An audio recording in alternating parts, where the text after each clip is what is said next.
Halo leaders, pernahkah atasan Anda memberikan perintah untuk menyelesaikan suatu pekerjaan?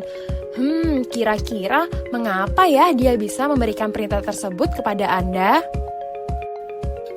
Jika pernah, berarti ada penerapan legitimate power yang dimiliki oleh atasan kepada Anda loh. Pada hari ini, kita akan membahas tentang legitimate power dan penerapannya di Indonesia. Sebelum itu, yuk kita cari tahu terlebih dahulu apa ya yang dimaksud dengan legitimate power.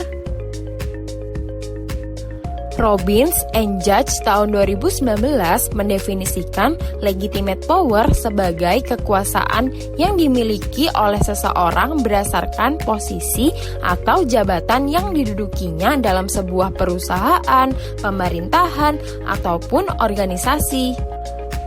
Di Indonesia sendiri, legitimate power ini sering ditemui pada perusahaan, kantor pemerintahan, dan organisasi yang memiliki tingkatan hierarki.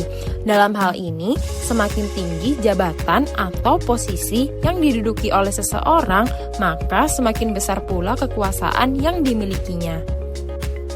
Lalu, seperti apa ya bentuk penerapan legitimate power di Indonesia?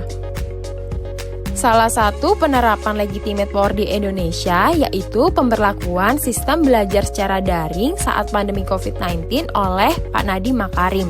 Pak Nadiem Makarim selaku Menteri Pendidikan di Indonesia mewajibkan seluruh tingkatan sekolah untuk melakukan sistem pelajaran secara daring.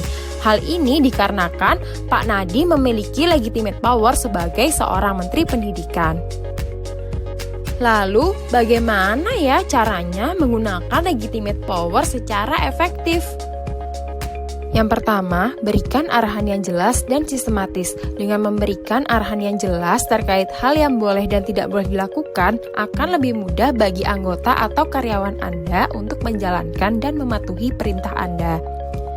Yang kedua, tidak bersikap otoriter. Dalam hal ini, meskipun Anda memiliki kekuasaan yang sah terhadap anggota Anda, sebaiknya Anda tidak memperlakukan karyawan ataupun anggota Anda dengan semena-mena agar karyawan Anda merasa nyaman dan dapat bekerja dengan lebih baik.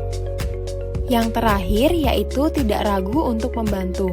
Legitimate power membuat seseorang memiliki kuasa terhadap anggotanya untuk melakukan suatu tugas guna mencapai tujuan organisasi.